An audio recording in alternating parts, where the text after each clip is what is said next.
Les cabinets d'avocats sont-ils moins performants que les directions juridiques? On en parle tout de suite avec mon invité, Samia Deben, fondatrice de Seeds Consulting. Samia Deben, bonjour. Bonjour.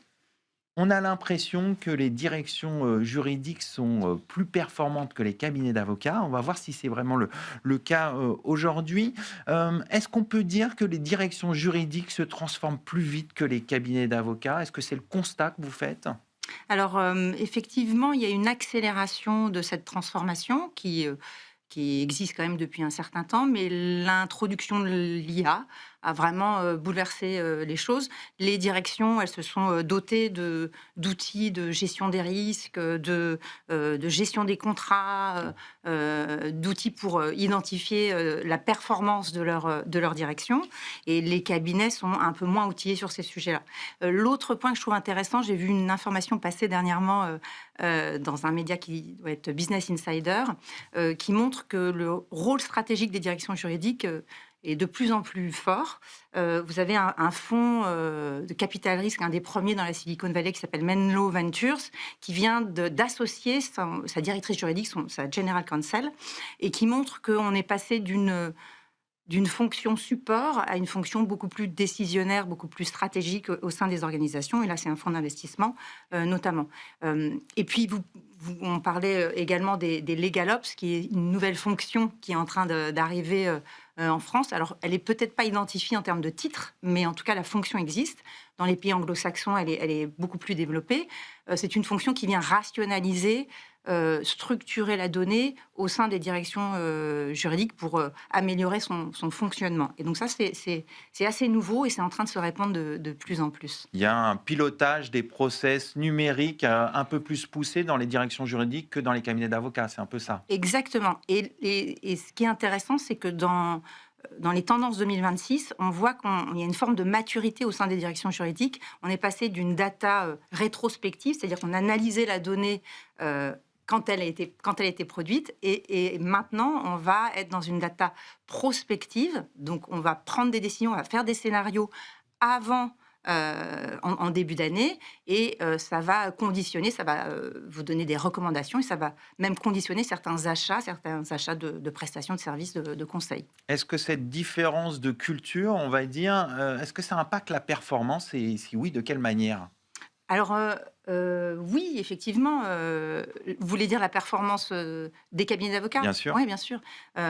Alors, le sujet, c'est qu'il y a une vraie différence culturelle. D'un côté, vous avez les directions juridiques qui sont dans une culture de pilotage avec des indicateurs de suivi, des arbitrages, sur, le coût et la valeur, et de l'autre côté, vous avez des cabinets d'avocats qui sont davantage, la valeur pour eux, elle est davantage autour de la personne, de l'individu et de l'expertise individuelle.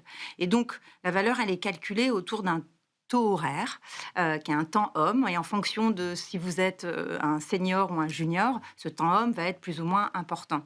Et donc, toute la relation, elle s'est plutôt construite autour de la confiance et de la réputation, et moins sur des outils de pilotage. Et donc, ça crée effectivement un fossé culturel, je dirais, entre les deux typologies d'organisation, et qu'il va falloir sans doute combler. Alors, ce qu'on voit aussi, c'est que les directions juridiques pilotent beaucoup par la donnée, qui est une Ouais. valeur plus lisible, plus prévisible. Ouais. Pourquoi c'est devenu un enjeu stratégique pour les cabinets d'avocats?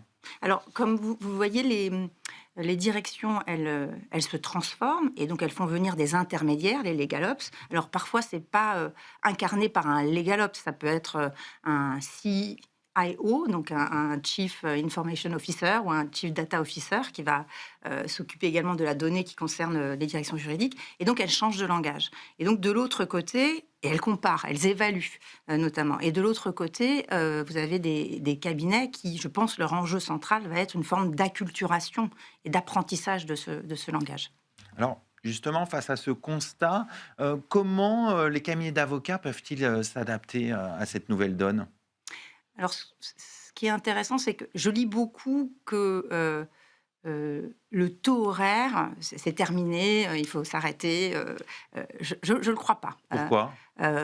Parce que ils disent que ça dégrade la valeur, enfin, un certain nombre d'acteurs et d'experts et expliquent que ça peut dégrader la valeur et que ça tire les prix vers le bas, et que le langage est plus tout à fait le même avec vos interlocuteurs en face, qui pilotent par la donnée notamment. C'est pas votre sentiment? Alors, pas tout à fait. C'est-à-dire que le taux horaire, il est important pour un cabinet d'avocat parce que c'est celui qui va vous permettre de gérer votre activité, de définir si votre dossier il est rentable ou pas, si vos collaborateurs et les associés également. Et donc, c'est important pour piloter votre cabinet d'avocat. Cela étant, le taux horaire, c'est peut-être plutôt ça, je dirais, la différence. C'est qu'il faut arrêter le taux horaire. Aujourd'hui, il y a des modèles hybrides, et notamment ce qu'on appelle les alternative fee arrangements, qui sont des modèles de facturation un peu différents et hybrides. Alors, vous avez bien sûr le taux horaire, mais qui peut être encadré. Soit il est plafonné, soit il est unifié, c'est-à-dire que tout le monde a à peu près le même taux, c'est un taux moyen. Vous avez des forfaits structurés, donc soit par mission, soit par phase, c'est-à-dire chronologique. Votre client est capable de s'arrêter quand il veut, voire renégocier le dossier.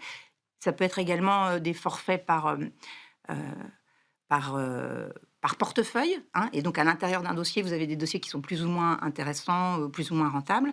Et il y en a un que j'aime bien qui s'appelle le collar arrangement. De quoi s'agit-il? Alors le collar arrangement, c'est quand vous déterminez une fourchette de prix et quand vous dépassez cette fourchette ou quand vous atteignez pas cette fourchette, à ce moment-là, les deux parties, les clients et les cabinets, peuvent faire un effort chacun et donc sur la différence, ils font 50-50. Donc, vous avez vendu 50, vous avez fait que 40, et bien, ce sera 45. Pareil, vous avez fait 60, alors que vous avez prévu 50, et bien, ce sera 55. Pour terminer et revenir à la question de départ, est-ce qu'on peut vraiment dire que les cabinets d'avocats sont en train de se faire dépasser par les directions juridiques? Est-ce qu'on ne peut pas voir plutôt une opportunité pour les cabinets d'avocats de repenser leur modèle? Oui, sans doute, c'est bien évidemment une vraie opportunité pour les cabinets de repenser leur modèle. Cela étant, il y a un risque, je dirais, de fracture, une nouvelle fracture numérique, fracture IA. C'est-à-dire que ceux qui vont prendre le train, évidemment, ils vont pouvoir s'asseoir aux côtés des directions juridiques et réfléchir à des modèles d'accompagnement un peu hybrides et différents. Et donc, ça ouvre la porte à de nouvelles opportunités qui sont très intéressantes. Il va falloir s'acculturer, se former et transformer les cabinets sur leur manière d'appréhender la donnée et d'accepter une forme de prédictibilité, même si la déontologie freine un peu sur ce côté-là, parce qu'elle encadre et elle a bien raison. Cela étant, il est toujours possible d'imaginer des modèles un peu hybrides, et sans doute c'est une opportunité pour certains, mais pour d'autres, ça va sans doute entraîner quelques difficultés de transformation. Brièvement, on est début 2026, vous voyez quoi dans l'année comme transformation, comme début de transformation? Alors, je vois l'arrivée des agents IA, donc les agents qui vont automatiser un certain nombre de choses, ils vont collecter de la donnée. On en a déjà parlé sur ce plateau avec des agents IA faits par des avocats. Exactement, donc ils vont collecter la donnée, la structurer, comparer, recommander, et ils vont rentrer dans ce qu'on appelle des workflows, c'est-à-dire des chaînes à l'intérieur de l'organisation, donc des chaînes d'information, de décision, qui vont prendre des décisions toutes seules entre le service data, la direction financière et le juridique. Et donc ça va être vraiment très, très nouveau. On va conclure là-dessus. Merci Samia Deben. Je rappelle que vous êtes fondatrice de Seeds Consulting. Merci à vous, à bientôt. Tout de suite, on va parler de la relation travail avec la rupture conventionnelle.